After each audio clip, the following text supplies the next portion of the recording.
I originally filmed this interview in April 2024 as part of Game Informer magazine's Hades 2 cover story. Special thanks to Matt Miller, Greg Cassavan, and Darren Korb.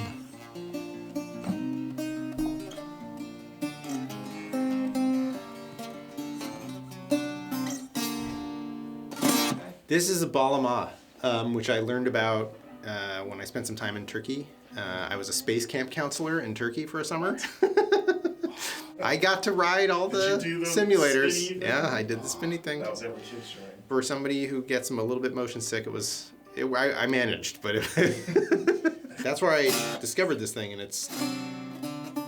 thought it was super cool. So when we started working on Hades, I was like, oh, I remember that instrument that I liked. I should check that out. I want to check that out. So I picked one up online, and this one, and when I had trouble keeping it in tune, I bought another one later. But yeah, I mean, it's just got this really cool sound, and the strings are like pretty loose, and it's just got like this weird, like a kind of a droney.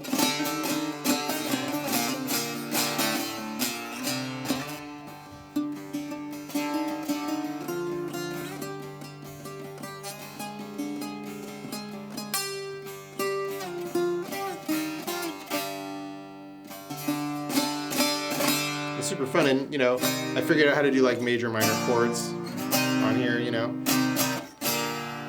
We discussed, we had a lot of discussions that led to that decision. I felt like there was more to say with the world of Hades and some interesting stuff to explore creatively still, that like I hadn't really felt that way after any one of our other games. Like immediately after it finished, like I felt like, yeah, we did that, whereas once we were trying to figure out what to do next, I was still feeling like, man, I could do more of that, so I was excited because we always like to do something new, and we like to learn something from each project. As a studio, I think collectively, the thing that was new was that we were doing a sequel and we'd never done one before, and that was there was a lot to learn there, I thought. So from that standpoint, it was exciting as well. When I start a project, a lot of how I arrive at what the style of music is going to be is by asking myself kind of a bunch of questions about the setting, like what is this place? What are the kinds of instruments people might play in this place? What kind of music might people listen to in this location, in this setting? And that's sort of part of the palette. And in the case of Hades, it was the sort of Mediterranean palette of instruments, right? And that's the sort of answer to that question.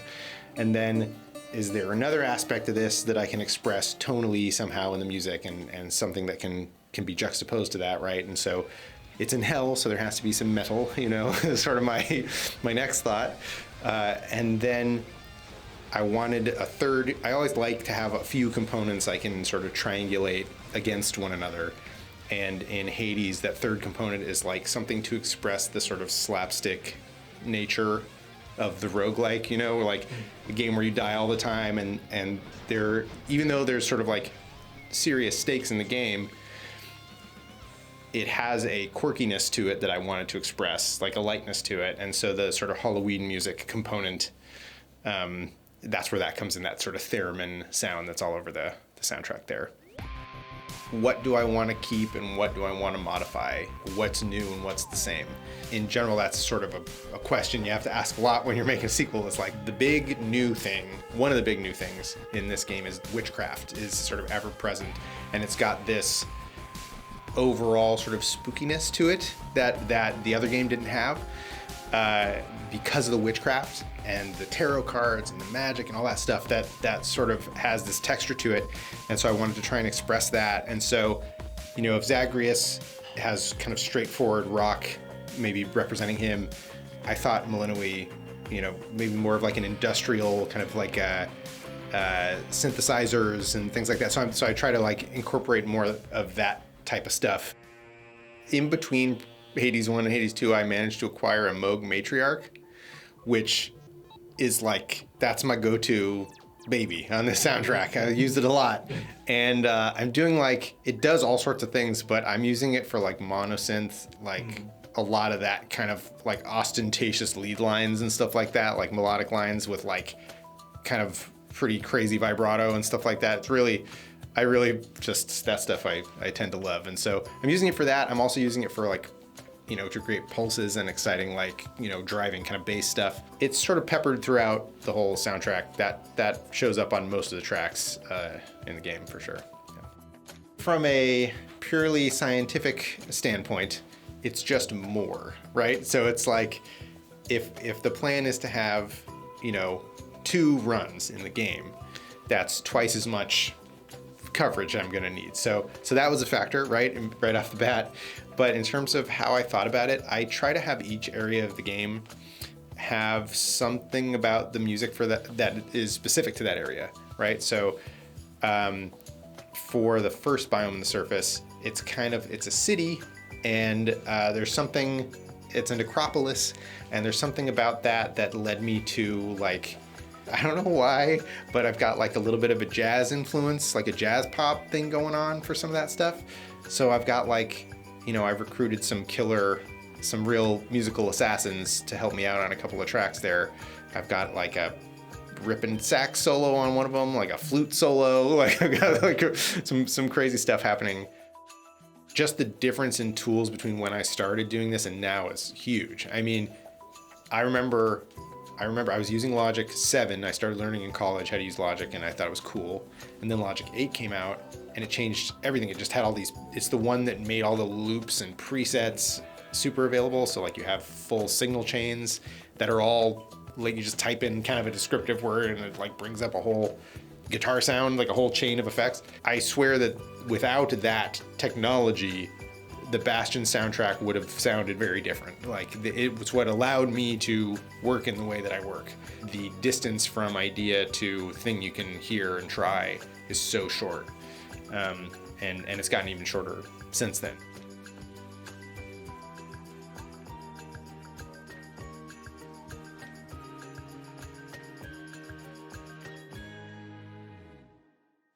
Definitely, I have a pretty solid sense now, I think, or a better sense at least than I did when I started, of when a piece is promising, like when an idea is promising, when a piece feels done.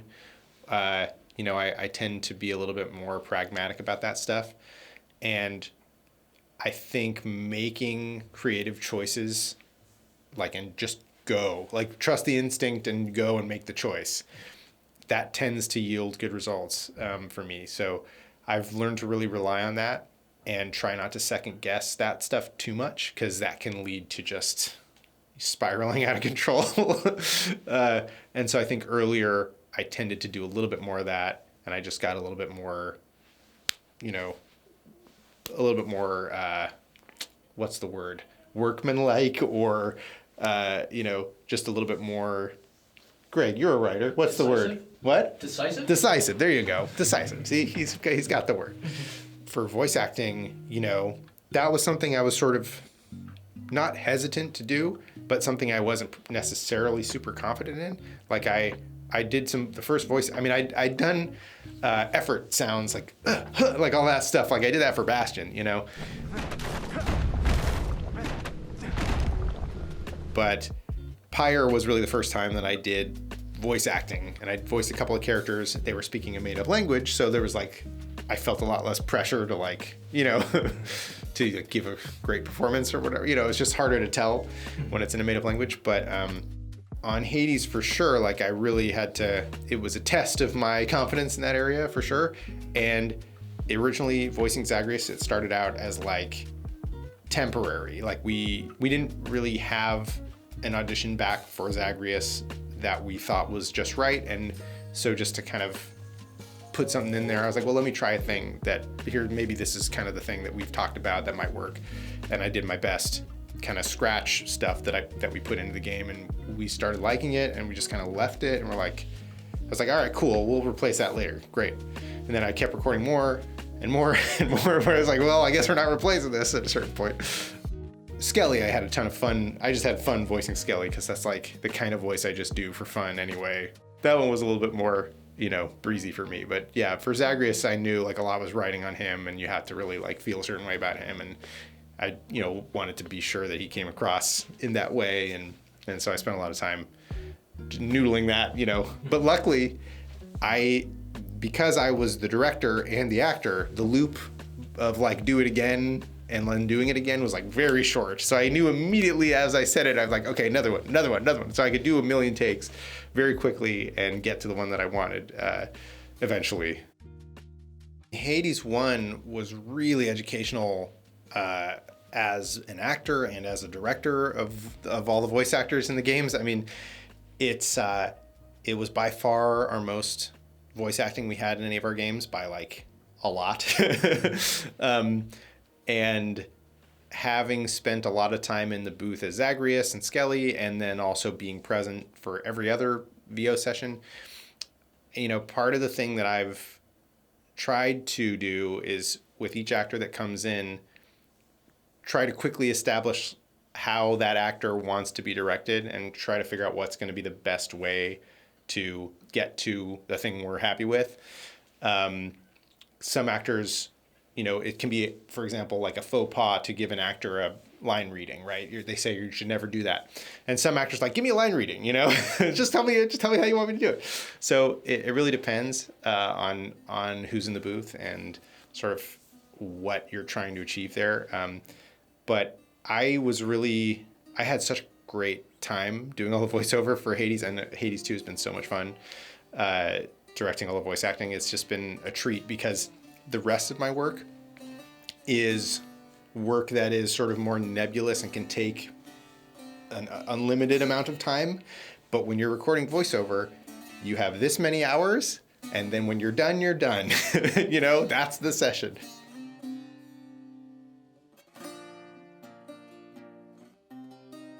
It's been great. Yeah, I mean, the response has been really positive, which is awesome and really exciting. And people have had lovely things to say about the music and the voice acting and all that stuff. So it's been really cool. And I'm super excited for people to hear the rest of what we've got in store, because this is just the beginning, literally, you know?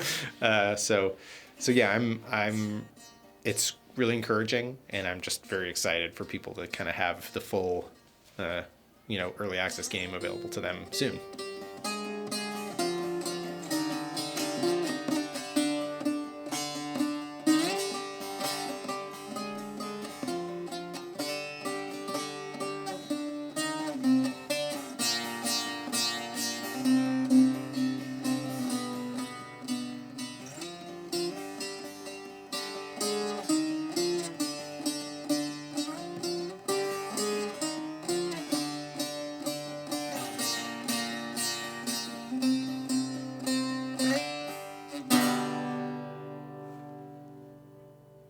Awesome. Something like that? Yeah, that was cool.